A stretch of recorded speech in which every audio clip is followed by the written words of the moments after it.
여러분, 이럴 땐 정말 눈물 나죠. 병원에서 큰 수술 받고 겨우 집에 왔는데 냉장고를 여니까 밥이 없어요. 그래서 바로 주민센터로 달려가 생계비 신청했더니 죄송하지만 의료비 지원 받으셨죠? 그럼 1년은 기다리셔야 해요. 몸은 아프고 일도 못하고 밥도 없는데 그냥 1년 버티라고요?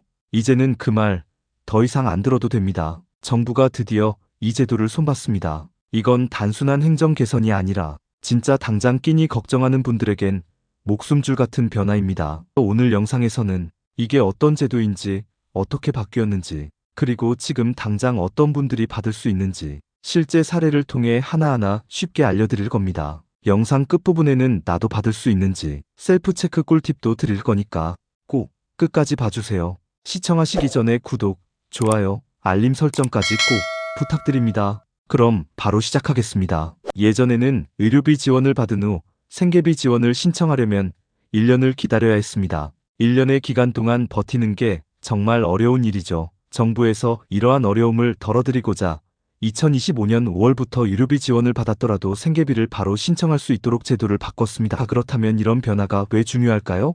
67세 이정수님은 시장에서 반찬 가게를 하셨던 분입니다. 혼자 사시고 몇십 년을 일해오셨는데 작년 겨울에 갑자기 쓰러지셨어요. 뇌경색 진단을 받고 수술과 입원을 했고 의료 지원으로 병원비는 다행히 해결됐지만 문제는 그 다음이었습니다. 몸이 회복되지 않아서 가게를 닫을 수밖에 없었고 한 달 수입이 0원이 되자 그때부터 식비도 전기세도 감당이 안 됐죠. 이정수님은 생계 지원을 다시 신청했지만 돌아온 답은 1년이 지나야 가능하다는 말뿐이었습니다. 이때 진짜 많이 우셨다고 해요. 그런데 이제는 의료 지원을 받은 후 바로 생계비 재신청이 가능해졌습니다. 이게 단순히 절차 하나 줄인 거 아니야? 라고 생각하실 수 있는데요. 아닙니다. 이건 정말 구조적인 문제 해결이에요. 왜냐면 복지제도는 늘 먼저 도움을 받은 사람을 나중에는 제한하는 구조였거든요. 하지만 이번 개정은 중복지원 제한이라는 장벽을 처음으로 무너뜨린 사례입니다. 그렇다면 생계비는 얼마나 받을 수 있을까요? 1인 가구 기준 월 70만 4천원, 2인 가구는 112만 3천원, 4인 가구는 130만 3천원까지 받을 수 있습니다. 이건 기초생활보장 생계급여 수준과 유사한 금액이고 위기 상황에서 당장 숨통을 틔울 수 있는 수준입니다. 더 반가운 건 이 금액도 2025년 들어 인상됐다는 겁니다. 정부는 기준 중위소득을 6.42% 인상하면서 긴급복지 생계비 지원액도 함께 올렸습니다. 거기에 더해 긴급복지 선정 기준도 완화됐습니다. 금융재산 기준이 기존보다 유연해졌고 신청자의 위기 상황을 보다 폭넓게 인정하고 있어요. 72세 박영수님은 아내 간병으로 직장을 그만두고 본인도 건강이 악화되어 병원 치료를 받으셨어요. 처음엔 재산이 조금 있다는 이유로 거절당했지만 최근 바뀐 기준 덕분에 재산 일부가 간병 목적임을 증명해 생계지원이 승인될 수 있었습니다. 예전 같았으면 불가능했겠죠.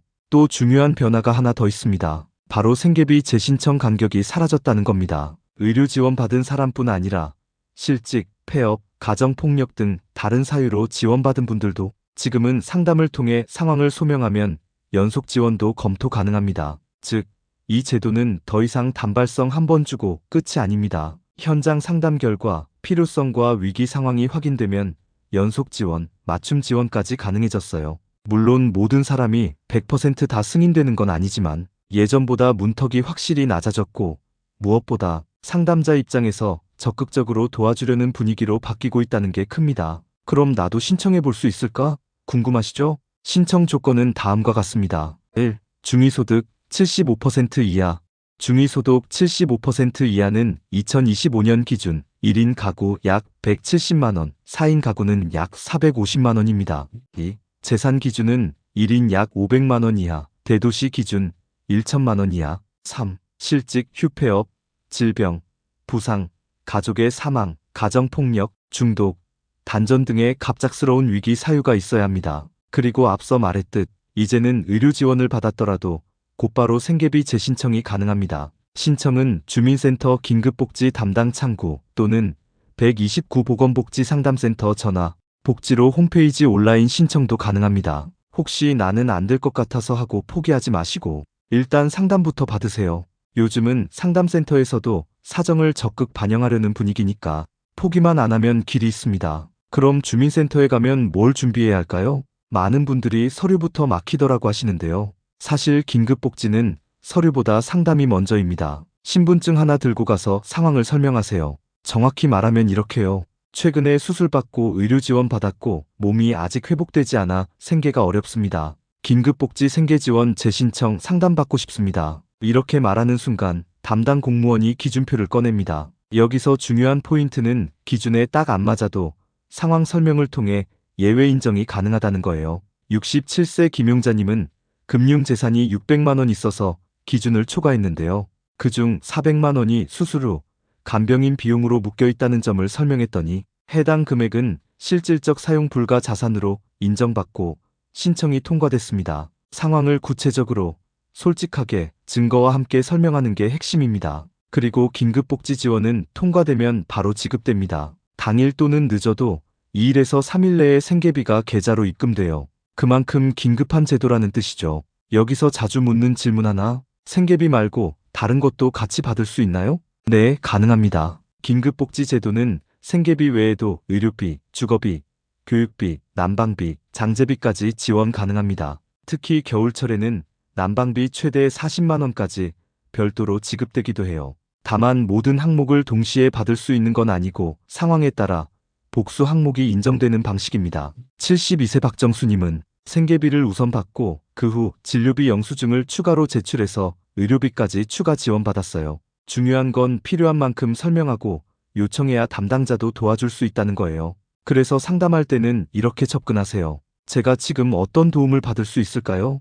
이 한마디가 중요합니다. 담당자 입장에서도 수백 가지 조항을 다 설명할 수 없기 때문에 이렇게 질문하면 가능한 항목을 쭉 설명해주고 맞는 걸 골라 지원할 수 있게 됩니다. 그리고 또 하나 꿀팁, 신청이 거절됐다고 해서 끝난 게 아닙니다. 이의 신청도 가능합니다. 예전에는 이의 신청하면 괘씸죄처럼 여겨지던 분위기가 있었지만 요즘은 아니에요. 상황을 더 구체적으로 증명할 수 있는 자료를 추가로 제출하고 다시 검토해달라고 정중하게 요청하면 실제로 뒤집힌 사례도 많습니다. 64세 이정만님은 처음에 재산 기준 초과로 거절됐지만 해당 재산이 형제 명의로 된 공용재산임을 소명한 서류를 추가로 제출해서 재신청, 재심사 통과, 생계비 수령까지 이어졌습니다. 그리고 이제는 온라인 신청도 가능합니다. 복지로 홈페이지에 들어가서 긴급복지 코너를 찾으면 본인 인증 후 생계지원 신청서를 작성할 수 있어요. 하지만 처음에는 꼭 주민센터 가서 대면 상담을 받는 걸 추천드립니다. 상황 설명이 중요한 제도이기 때문에 온라인은